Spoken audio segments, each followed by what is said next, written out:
Hi, Peter, Barry, Don. Hi. Hey, Terry. Hi. How are you doing? Like everybody else, waiting for the Chinook to come. Yeah.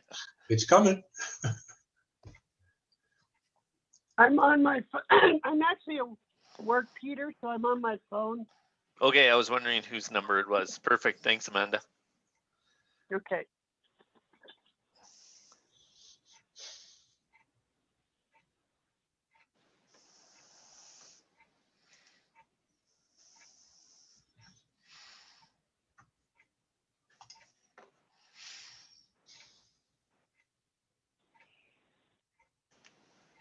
Yeah, if I cut out, it's because I have to go back to a call, okay?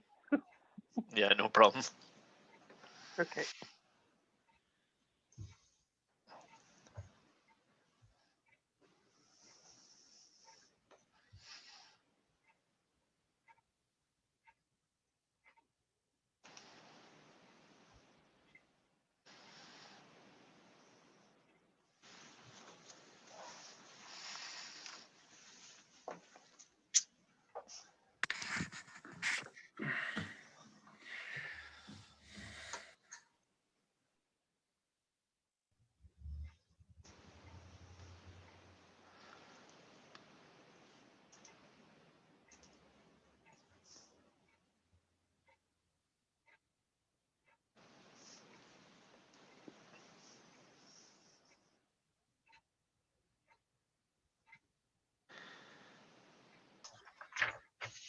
And I started the recording again.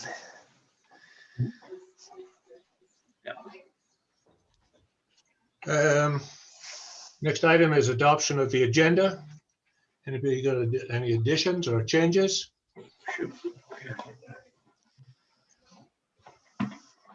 I have one. I'm going to withdraw the regret letter.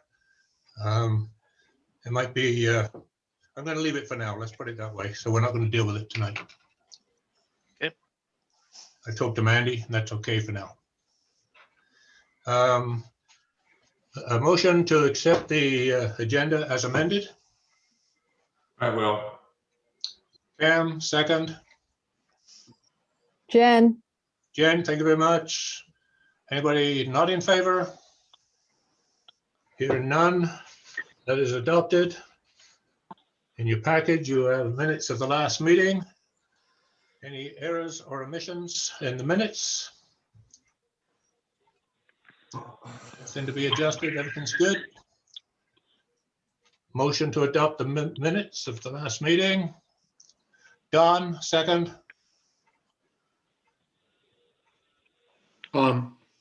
Barry, thank you very much. Anybody opposed? Hearing none, that is carried. Chair report. I have nothing around locally, but for information, I've been reporting to you that the police, the revised Police Act was going to be in the spring. It's now going to a sitting of the legislature in December. They're still talking to people and they're still accepting position papers, if you want, discussion papers. Still quite active, taking in a meeting with particularly some special interest groups. So it's now been put off till December, and we'll see where that goes. The PwC study of the feasibility, shall we say, of an Alberta provincial police service. Their report and the end of their contract is the 30th of April of this year. I've been on about 4 or 5 Zooms and similar meetings in the last 10 days, and it's been very informative, lots of discussion, and both polar ends of the scope here. So we'll see how that turns out. The PwC is not making a decision or even recommending a decision. They're doing lots of calculations on transition prices and things that could be done. They've gone worldwide to be innovative and trying to find innovative things. So that in itself will be interesting once it's made public. So that's the update for that. Any questions? Hearing none, thank you. Council rep, please, Kathy. You bet. Thanks, Terry. Probably the big news that Peter's most excited about is that finally there is an animal bylaw after lots of great discussion on various aspects of it. And thanks to Peter and his team for pulling that together and then having the curveball of pigeons thrown in. But anyways, it finally passed at the last meeting. And so so that's in place. Another big bylaw that staff has been working on is offsite levy bylaw, essentially ensuring that future development, there are funds set aside from that development that helps for infrastructure, rather than what's happened in the past in many communities, including here, that the existing ratepayers and taxpayers are paying for that growth. So I think ensuring that the right there's support for that new development going forward and the infrastructure required for the growth that it sees. Aquatics expansion is going to be a referendum question on the ballot this October. I think it's probably one of the first referendum questions we had, but I think it's good to put it out to the community to see what everyone's appetite is and and there'll be details on what the impact of that would be on your tax bill, and then the decision can go to the citizens. The ice is going back in the arena as we speak. I think available, I look for a nod from Chris for use the 22nd. There are lots of restrictions to who and how that can be used, but we felt it was important to get some recreational activities and opportunities for people to be able to participate in. So I hope that there are people that will take advantage of that. That's kind of it for kind of the highlights in the news. I don't know if we want to talk about last meeting we talked about the bylaw regarding business licenses and them being provided to groups affiliated with organized crime. So I don't know, Terry, if you want to talk about that now, or you want to do that in old business again? Yeah, we'll do it in the old business. Barry will be speaking to it mostly. Okay. Okay, Yeah. Barry? Yep. Okay. Okay, So if anybody's got any questions?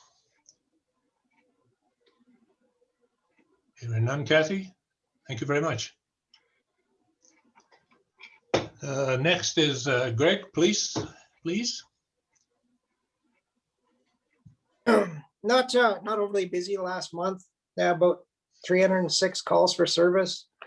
Nothing that really flagged as being unusual or not. I think when the stats that we sent you out, we saw a theft of motor vehicle was up by a little bit, by one more than last year. Other than that, most everything is on the downward trend. We did work a file with Turner Valley or Foothills Detachment over the last 10 days or so, in which we got some source information that led us to a chop shop in Alderside and a recovery of a few stolen vehicles that have been cloned. So that an individual has been charged, I think, about 8 counts, and he had a myriad of warrants as well for the same kind of stuff. It's kind of snowballed into the city where we have ties there, and the alert team is working some angles in the city off that. So it's a good file for the community.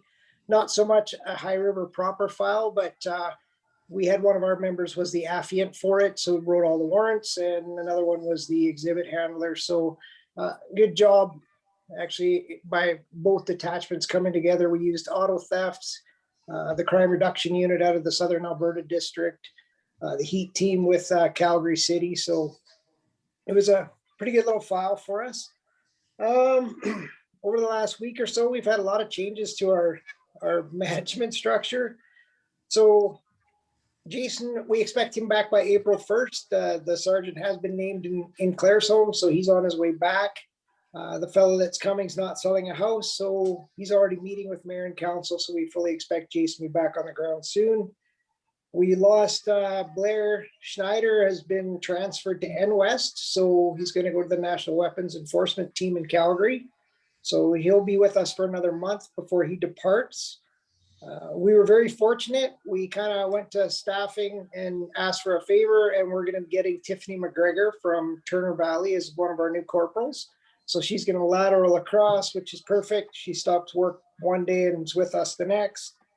She's been in Turner Valley now, I think, for about 8 years, and her husband is actually on the fire department here in town. So it's good to get her. She's a very good member, very well reported on, so she'll fit right in. And then our third corporal spot is going to be going by way of promotion.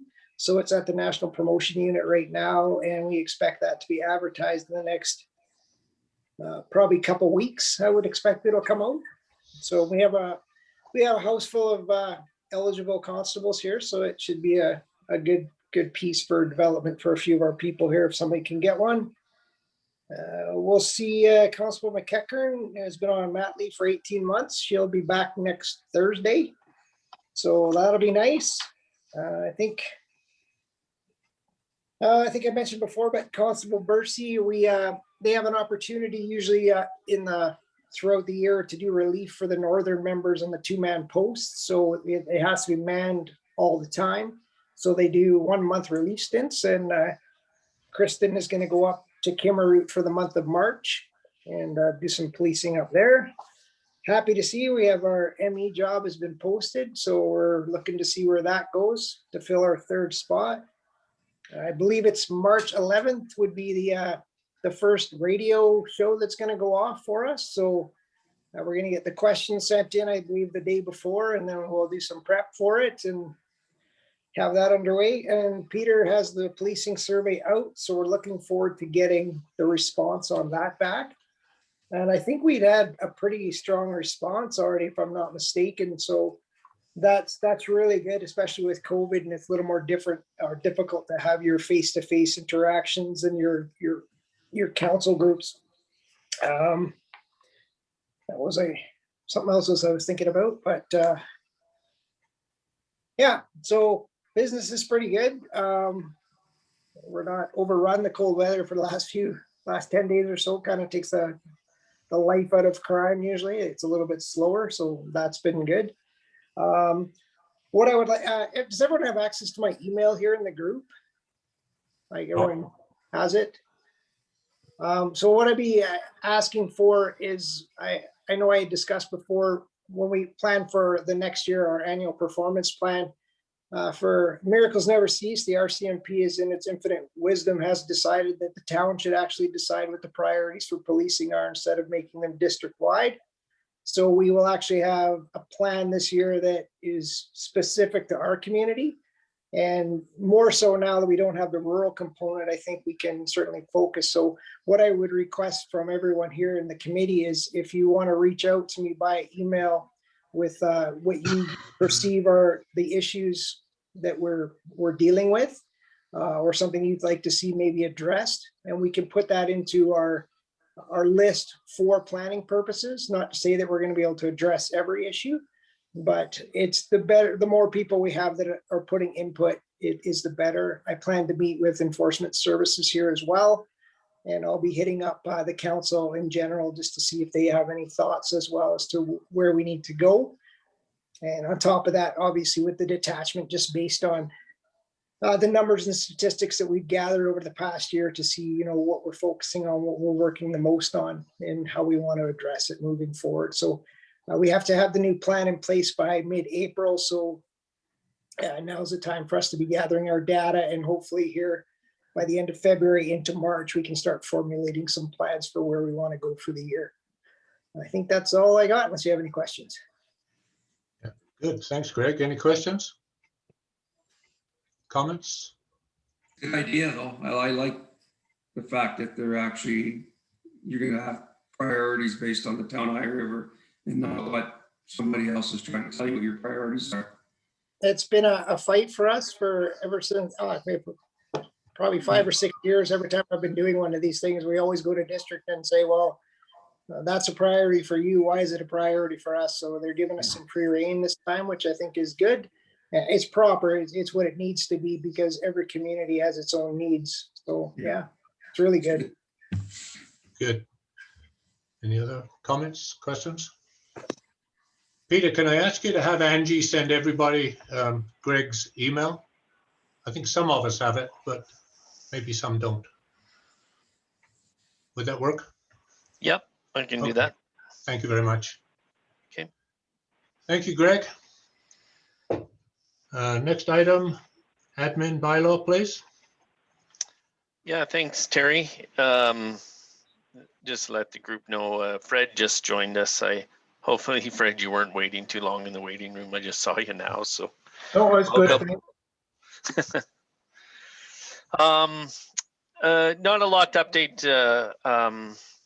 Kathy and Greg kind of hit on a couple things already. So the amendment for the animal bylaw with pigeons didn't get past second reading, so that one is done. And so we will be moving to enforcing no pigeons, pigeon ownership in High River. That's just for people that own pigeons, not to get rid of all the pigeons in High River, which some people think we're doing. So that's not happening. Why not? Yeah. Yeah, exactly. We've posted the admin assistant position for over at RCMP, so that'll be posted for it. The posting went out last week, so it'll be out for I believe 3 weeks, and we'll see how that goes. As Greg said, the policing survey is out. I had a quick look at it today, and I believe we have, if I remember right, around 94 respondents so far, which is pretty good. And we'll probably have it out there for, I think we're gonna have it out there for another week. I'll check with our communications folks and see how the uptake is on the survey. So that one's working out pretty good. I know that this Dawn had reached out to our comms folks about the doing the Facebook Live for the policing committee to kind of coincide with our for the open house. Perhaps let's maybe chat about that in old business, and We should. So we'll touch on it there. For municipal enforcement in your package, I have a year-end stats report for 2020, and it's on page 66 of your package. Call volume total files, investigations for municipal enforcement was 458 for the year, which is down from the previous year, and similar to RCMP, I think due to COVID, we're seeing that the numbers had come down as far as stats go for the year, and then it talks about how many were traffic and provincial statute violations and bylaw offenses that they dealt with. I also asked municipal enforcement on, now that they've been with us about the 2 years now, since mid 2018, I did ask them about any repeat or if we're seeing any chronic problems with ongoing residents or locations. And there were a few, I think maybe a total of 8 that have been chronic. Some of them are related to properties that are vacant lots and either belong to a numbered company or somebody that lives out of town or are with a developer. So they're seeing some repeat offenders that way. And then there's a few others that are, that they've run into, and they now have a bit of a tracking where it's the same people that maybe didn't take care of their lawn or deal with their weeds, that are the same people that don't shovel their snow and so on in the winter. And but now that they have a record of that and a communication with them, it's easier to move forward on getting things done for those properties. And then the last part, that's right at the end of your package is I had the speed spy out in January before the weather went ridiculously cold. And I had it out on 10th Street, just south of the high school. And you can see the data there in the graphs on what we were seeing for speeds in that area. Now, I put the speed spy out there based on we'd heard some complaints about speeding in the area. You know, there is a bit of speeding in that area, but I wouldn't say it's an extreme problem. I do believe, though, vehicles that are heading south and leaving High River, I think that is probably an issue with higher speeds as people are accelerating, but the 50 zone actually carries on for quite a while before you actually leave High River. So I know municipal enforcement are going to probably monitor that, and RCMP will likely monitor it as well. And that's about it that I have, unless there's any questions. Any questions, comments? Hearing none, Peter, thank you very much. Speaking on youth justice, there is no report. And I can give one if you have a minute. Do okay, you have a sec? yeah, I go ahead. also have to say is we're doing the same as we always do. We're just handling cases on an individual basis because of COVID. We're also planning on doing our scholarship again this year, but this year we're going to include the online kids since there's so many of them and it's a little bit different year. So we're going to try and include them as well. And that's about it. Thank you. Thank you, Mandy. Any questions on that? Hearing none, thank you. Citizens on patrol, Tammy, please. And Bob. Thank you. Thank you, Terry. So we're pretty quiet. Nothing much has changed since last month. Our Alberta governing body has still stipulated that we are not to patrol yet because of COVID. And our smart car is pretty tiny, and we don't really have any households that are COP members. So we hope to get out and about. I'm not sure if I mentioned last month, but there's probably about 5 COP groups in Alberta that have actually folded over this last 10 months because of COVID and not getting out. So I'm hoping that we're hanging on by our fingernails with our members. And the more I hear Greg talking about all the new RCMP members, I can't wait to get together with Greg so we can do some planning and getting to meet some of the RCMP members and our COP group as well. The only new project is Constable Mills is working on some files to do with some scamming of community members in regards to purchasing gift cards. When you get that phone call to say you need to go to the store and purchase hundreds of thousands of dollars of gift cards, that's happening in our community. As ridiculous as it sounds, we still have people falling for that. So she has come across a project that was done in another area, which constitutes making some signs that hang by a cash register at all our retail outlets throughout town.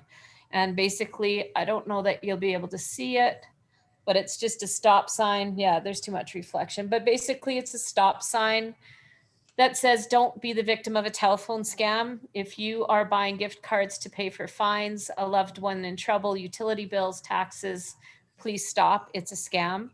And it will have the RCMP's phone number on it. So our contribution to that is financial. We'll be purchasing all those signs in order for them to be posted. So that's our newest project. And Bob, is there anything that you would like to add?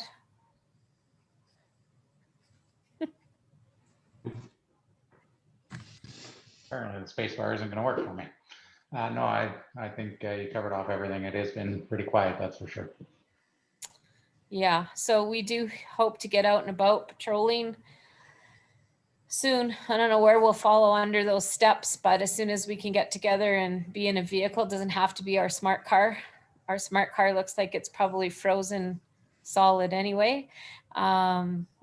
We'll have to get over there and get it all warmed up, but we hope to be out and about on the streets again soon.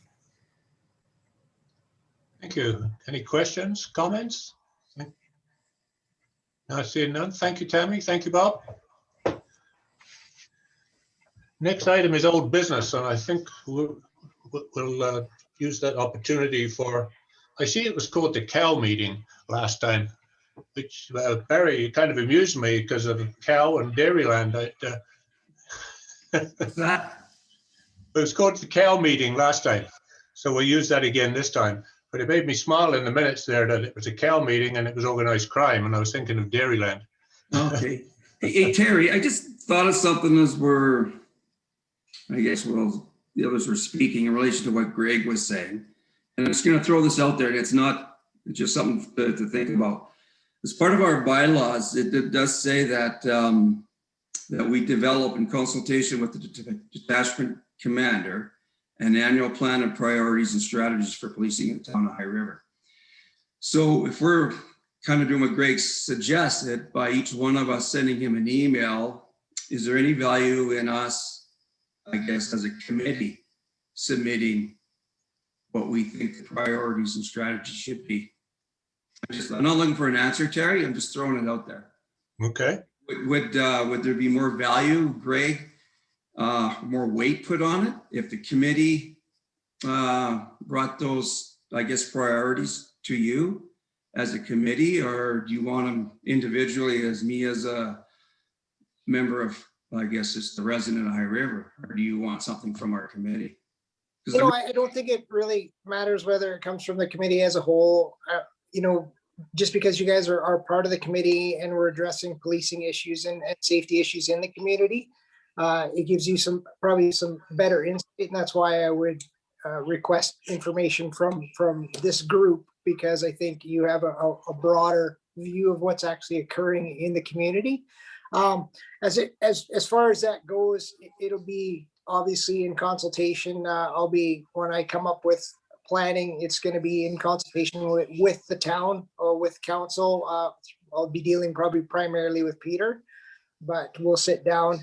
So yeah, it's right now I'm just funneling all the things. Honestly, I have a pretty good idea of what the issues are in the community, and you guys are probably just going to be echoing that to me. But I don't think I would put any more weight on it over, coming as ideas as a committee. If you wanted to have some sort of meeting where we kind of brainstorm, I'm good with that. I think that's never a bad idea. So for now, fire me your ideas. And if that's something that the committee wanted to do, maybe we could certainly do that. Just have a kind of an idea, sit down and figure where we thought issues were.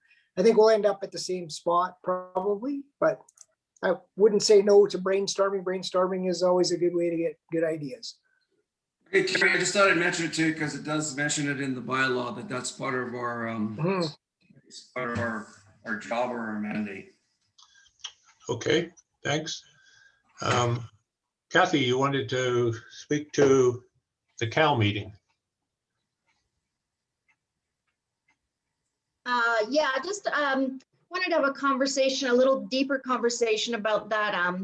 Chris joined us tonight because Chris and Greg and Peter and I had the opportunity to sit down and talk, because I put a request forward for a delegation to be able to come and forward to talk to that. So I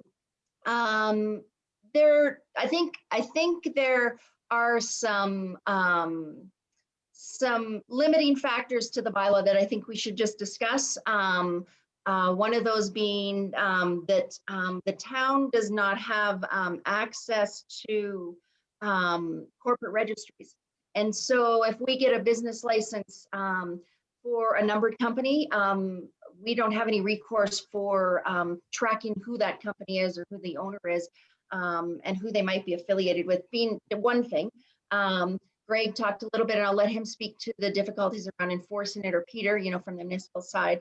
So there were some issues around it that we wanted to bring back to this group to have a conversation about from the administrative side and from the enforcement side. Okay, thank you. Chris, did you want to say a few words?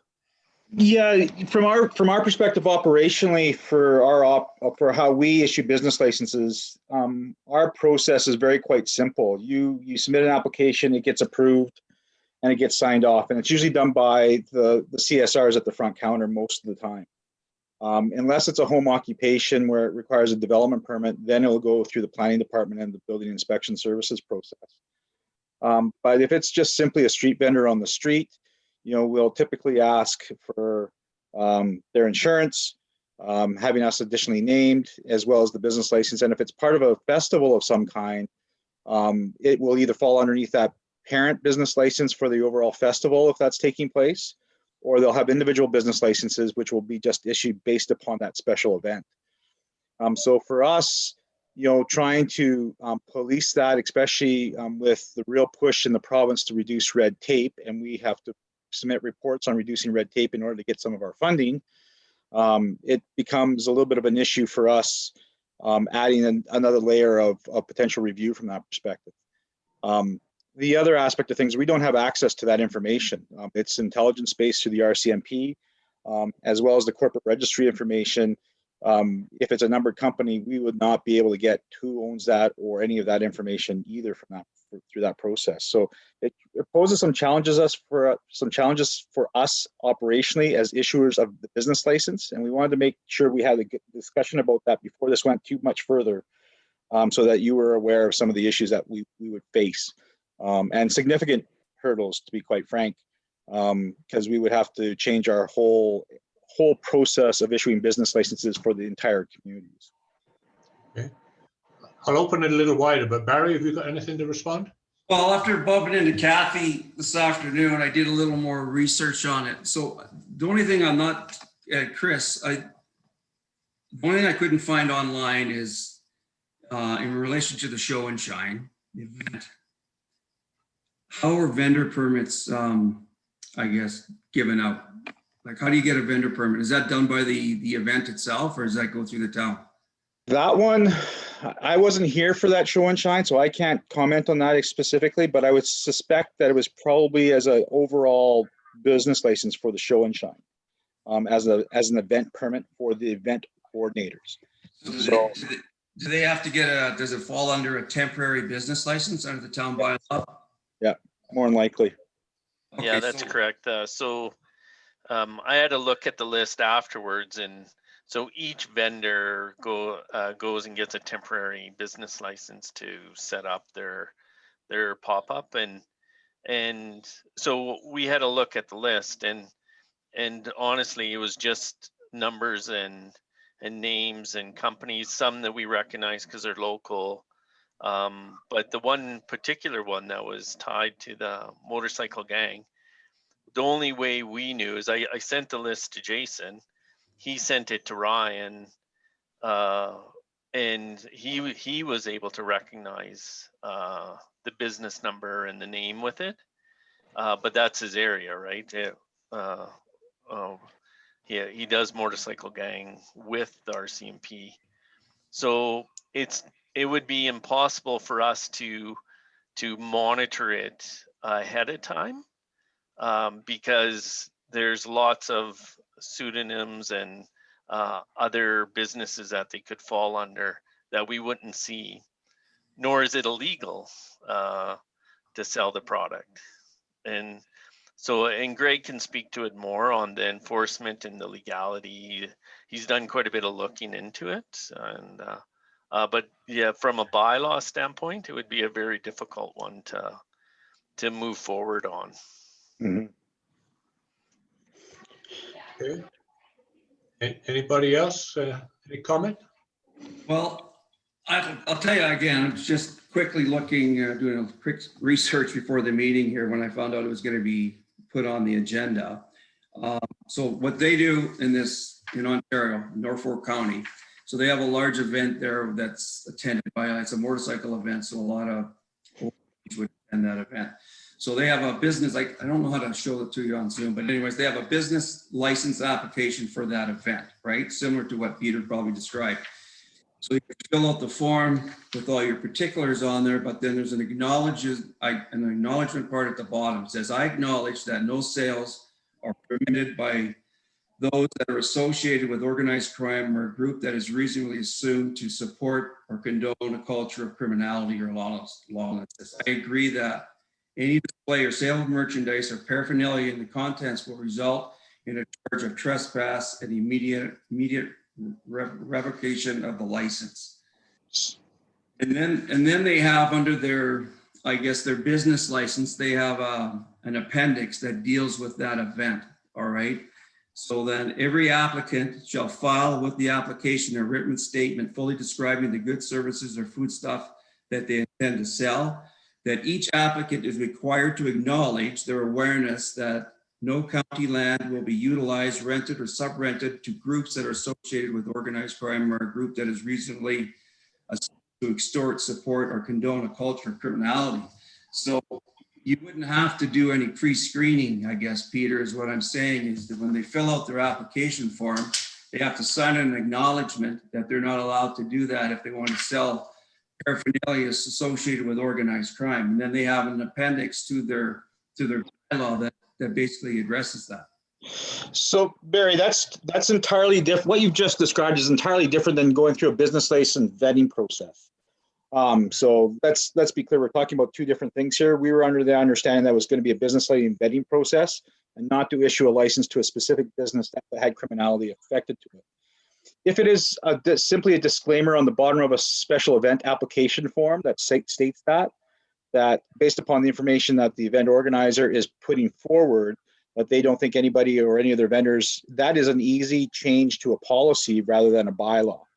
And that's going on the honor system in effect, right? So that's simply a disclaimer, and that's totally different than a bylaw that has a vetting process that goes through a comprehensive review.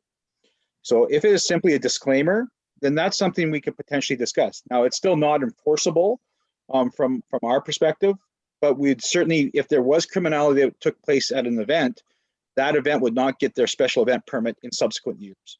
So, for example, if the Balloon Glow decides to have food vending carts and there was somebody with criminality there that they did not know about, and it's up to them to vet those individuals, and it was proven that they were criminality, they would not get their permit to host the Balloon Glow event in subsequent years. And that would be dealt with by council through resolution. So a disclaimer like that is substantially different than having a bylaw to enforce. What they did, Chris, in this county that I use it as an example, is they backed up the disclaimer with an appendix to their business bylaw. Yeah. Authority to charge them with trespassing if they did violate. Yeah. Yeah, and that is the trespass. I don't know the Trespass Act as well as in Alberta as well as I do in BC.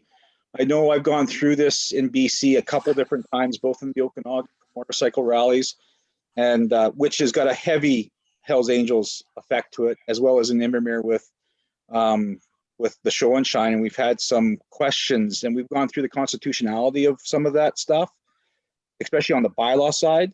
Constitutionally, it's hard to discriminate within a bylaw, especially when we're not a recognized level of government by the province and the federal government from that perspective.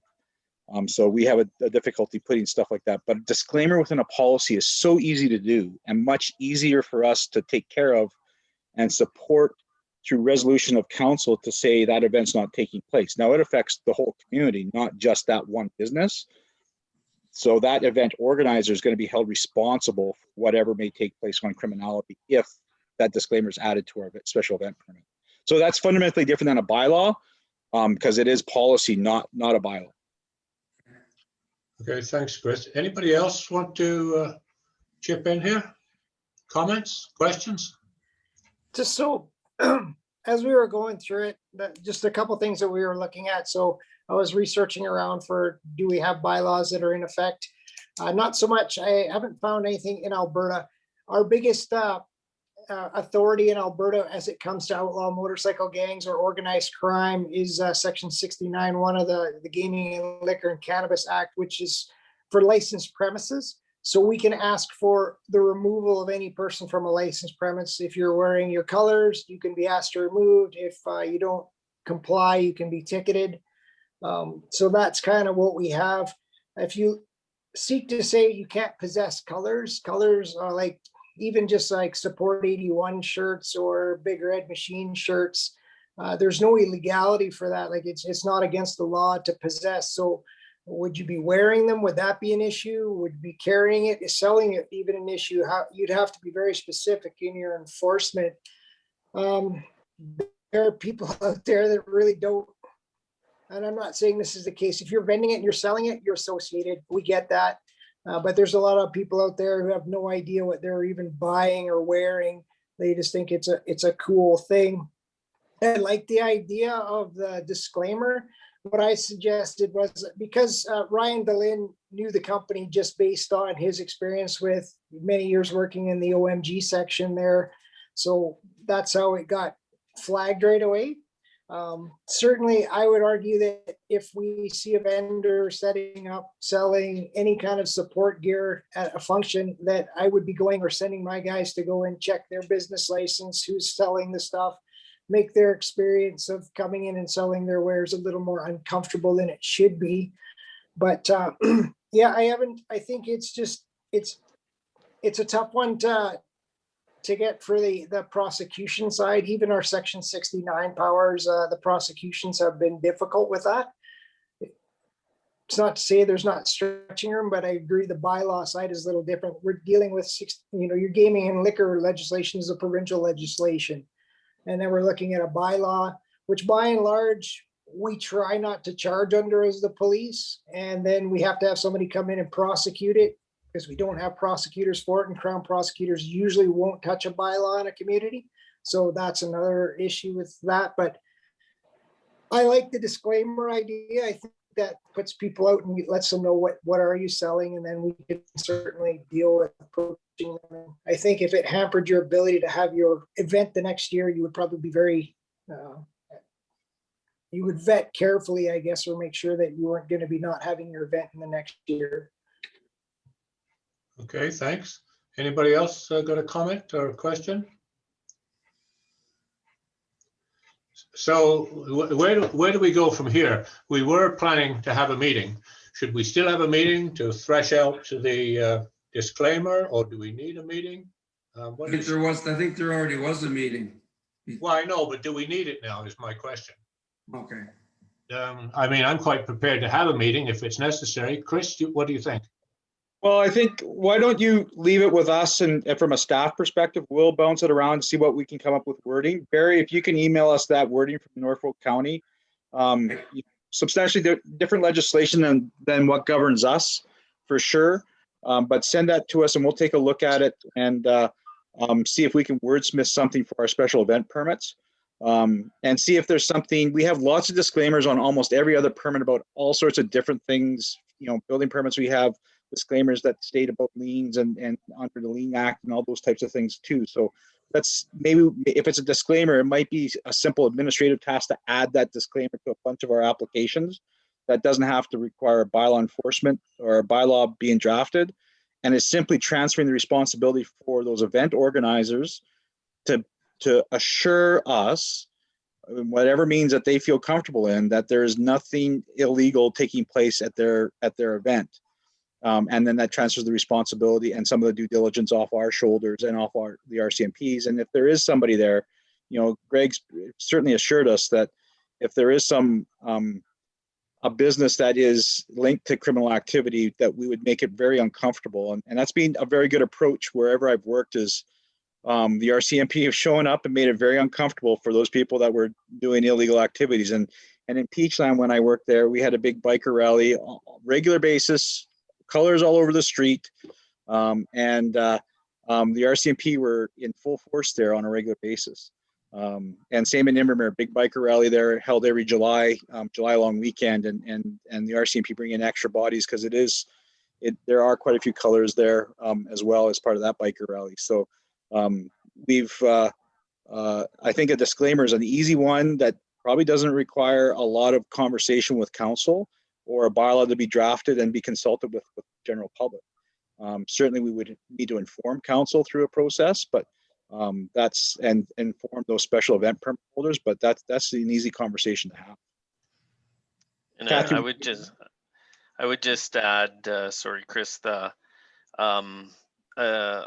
couple of things that I had heard that happened for you out in BC, Chris, but what's happening in Norfolk, Ontario is a regular activity where so far we've only had this incident happen once with them setting up with a business license at the car show. Now, that's not to suggest they wouldn't do it again, but as far as a motorcycle gang activity in the community, this I only know of one situation, and so I think taking an approach from disclaimers is a better route. If it becomes a problem, if we do see a pattern and an issue, and we'll learn that through the activities with RCMP and that, we can certainly then revisit bylaws or something with a little bit more teeth. But I think right now that there isn't enough activity to support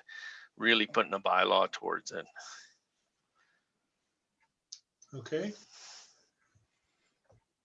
So shall we leave it there then? And Kathy, I see Chris looks like he's gone, but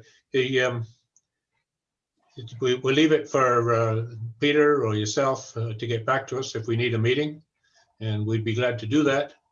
And other than that, we'll leave it the way it is for now, just suggested by Chris. Is that okay with everybody?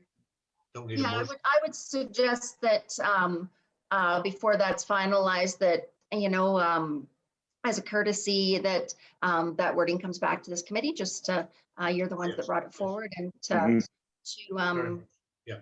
be able to review it. Yeah, I agree with that. Yes, thank you. I see Chris is back. I don't know. Yeah, my computer went to sleep on me. Funny that. So, yeah, I think that's out of courtesy to bring back the wording and even to kind of send a couple different drafts forward and have that wordsmith. I think that's something we can have that conversation with this committee and certainly include council in that conversation, as well as part of informing council that we're going to be adding the disclaimer. But I think it's probably due diligence and easier for us to implement than a bylaw from that perspective, because there are some roadblocks associated with the bylaw that we may not be able to achieve what we're trying to achieve. And ultimately, is it enforceable? And there's nothing worse than having a bylaw that is unenforceable that you have on the books from that perspective. So, okay, thanks. I also think it acts as a good educational tool. As someone who is involved in coordinating events, I would never think about it. And I suspect probably the people from the River City Car Classics maybe have thought of it, maybe not, but at least it brings it to their attention that it's something they need to pay attention to. Good point. Okay, Barry? Okay. All right. Moving on. Annual open house. You leading that one, Peter? Yeah, I just wanted to kind of reconfirm with the committee here. So I believe Dawn had reached out to our communications folks about setting up a Facebook live session.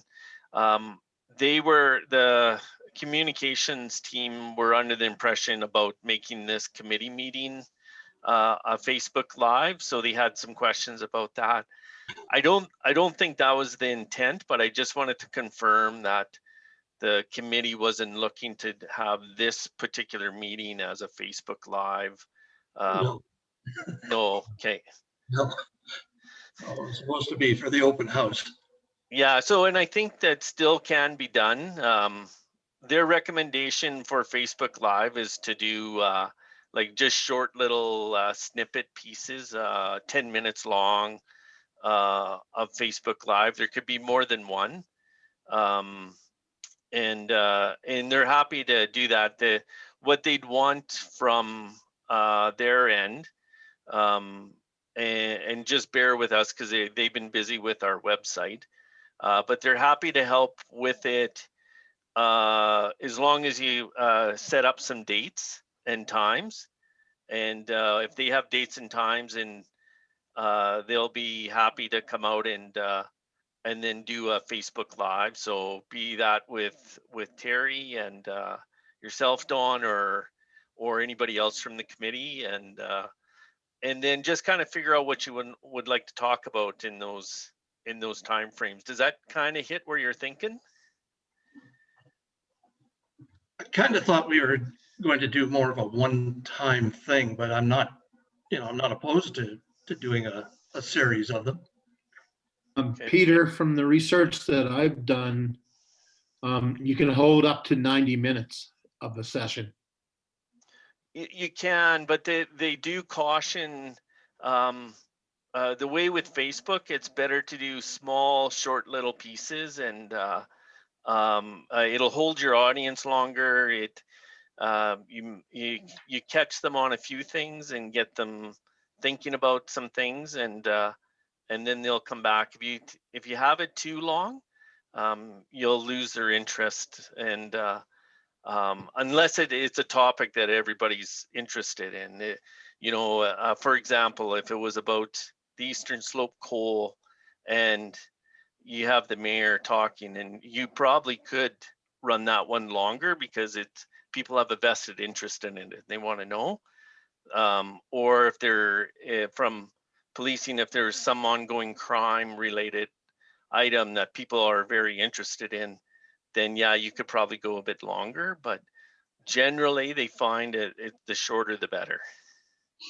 I think too, Peter, if you're going to go a little bit longer, if you can have something interactive, whether it be those surveys where people that are actually participating in can go and vote, like, what is your level of safety from 10 to 8, and people go in and you get those automatic scores where you're keeping people engaged. But I think you can go a little bit longer, but you're very right. You will, you'll lose people if you go too long. The other problem, of course, is with any kind of one-off thing, whether it was be a radio show, call-in sort of thing. A one-off thing just doesn't work because people aren't used to it. If it's a daily thing, then, Tradio, everybody loves Tradio because they know exactly when it's on. And so that way, to do a one-off thing, I don't think would be too successful. Mhm.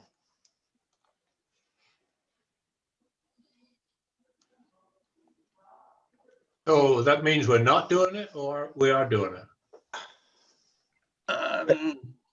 How's the committee feel as far as some short Facebook Live things?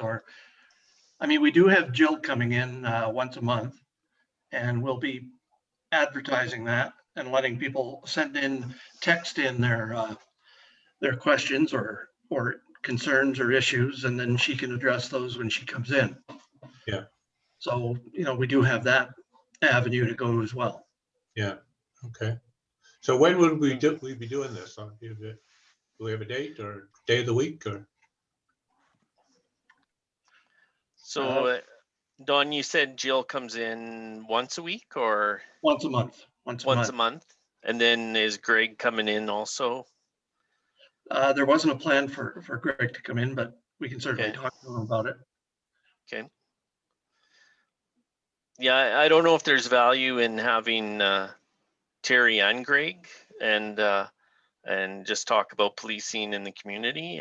I'm only floating it out there. I'm not volunteering them yet. So. Well, I'm not itching to do it, but if a representative, and it doesn't need to be me, from this committee would hook it all together. I have no objection, obviously no objection to the police being there, more the better. But it's just a connection to the committee. A lot of people don't know we exist, for example. And that's certainly something we can let people know about the committee itself when we are talking with Jill, or if we do a Facebook Live event, we can publicize that that's coming up. Does anybody have a particular date or a feeling as far as when they'd like to see it happen? Or do you think there's a better day than others, or how do you feel? It's been kind of an odd year this year because with COVID and everything, as we've already mentioned, the stats are down this year. So there might not be a whole lot of people that are overly concerned about particular issues this year. I got a question for the committee, not being here for your last open house. Have you ever considered focus groups? Inviting, groups of 6 or 8 people together in a short facilitated session, 30 minutes, 45 minutes long, which you can do through Zoom, and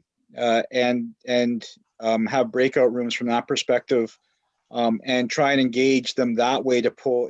If the goal of the open house was to pull information out on priorities and what the concerns are for crime within the community, is that a better way to do it than just inviting the general public? But inviting 18 people at random or open invitation through the paper and bring them together. That certainly sounds like a good idea. It's a little bit more work, but and it takes a little bit more time to prep for it, but it all depends on what your end goal is and what kind of information you want to pull out of it. If it's information about what people are seeing within the community and what they're experiencing, you might get firsthand experiences from that perspective. And you got prompting questions that will draw that information out. The APP, the annual performance plan, what we usually try to do is an introduction by whoever the chair is for this organization, and then the detachment commander will talk about last year's priorities and the status of those, Mm-hmm. and then answer questions and what have you. And then we open it up, and the chair usually facilitates it, asking for people what they're pleased to do forward looking. But of course, that often reflects on what has gone by, and that's okay. But it's really to collect some feelings, some suggestions, and maybe even something that hasn't been thought of before to come forward to be discussed, and hopefully, depending on the topic, it's included in the next 12 months annual performance plan. That's the purpose of it, and that's what we did when we used to meet. So I would see it as something similar for this, but it's by a different media, of course. One last question. Typically, how many people do you get to your annual open house? Well, it varies. We've had them up to 20 plus, and then sometimes it's been quite short. So it really has varied, and it really reflects sometimes the weather. I mean, like last week, we got many out. We had that experience a few years ago. Yeah. Or if there's been activity, whether it's crime or social disorder in the community, then there's a better turnout because people, it's fresh on their mind and they're anxious about what's going on. So it's really fluctuated. Okay. Yeah, the last couple of years, Chris, we piggybacked off of the community cafe, and plus there was food, so that always draws in people. And but the turnout actually was pretty well. I wasn't there last year, but the last 2 years the turnout's been pretty good, and pretty good engagement from that standpoint. This obviously is a different year, and makes it a bit more challenging on the strategy we take forward on it. Yeah, and there's no reason to say that you don't have it at all, right? You've done the survey from that perspective, and so it's okay to take a year off, from that perspective, and this is an abnormal year. Hopefully, it's not the normal for moving forward.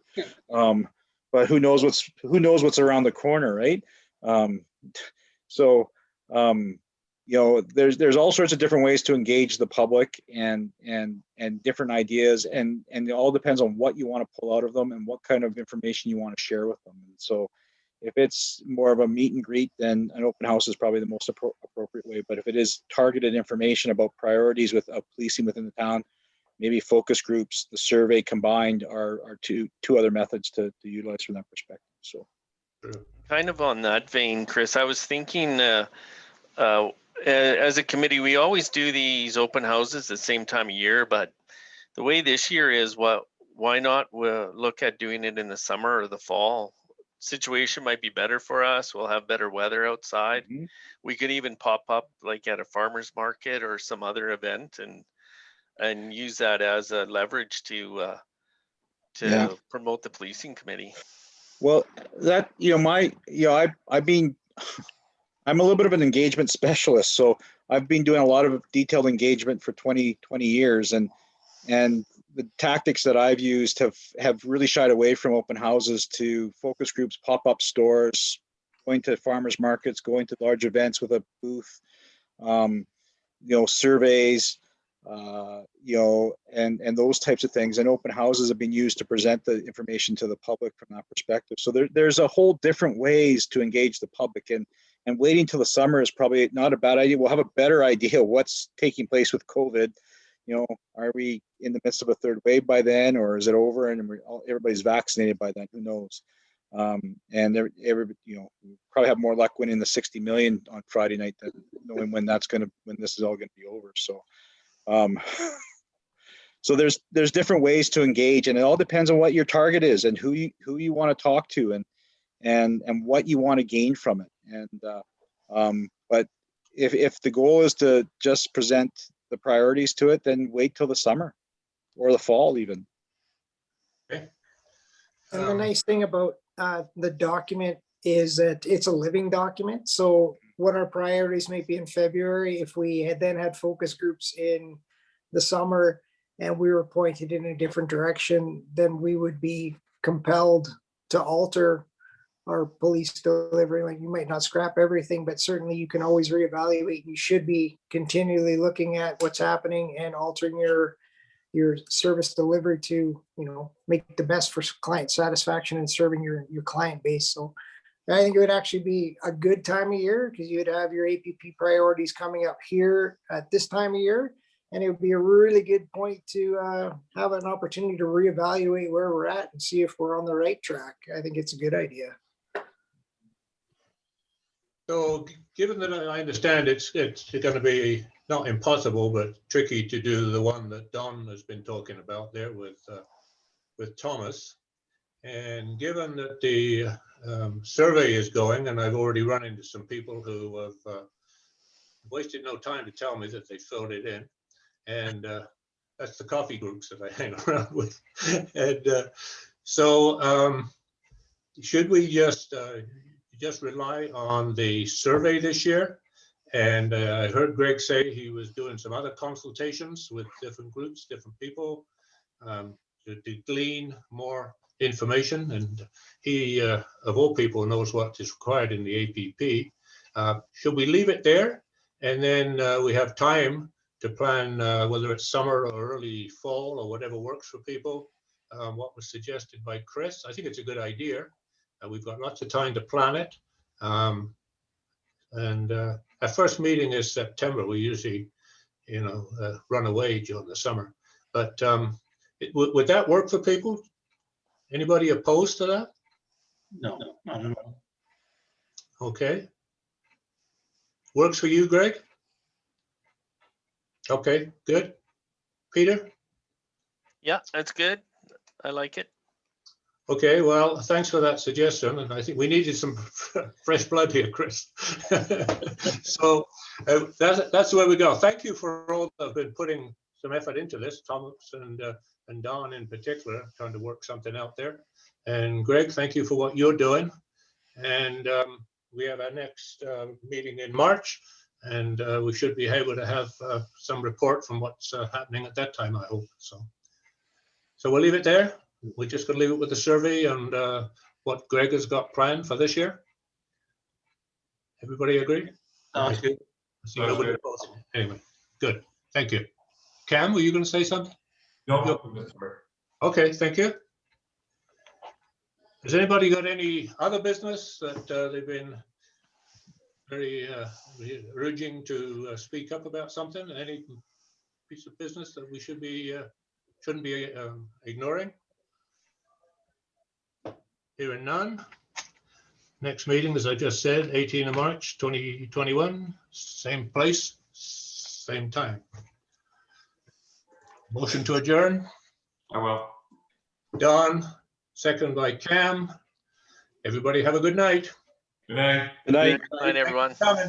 Thank you. Thank you.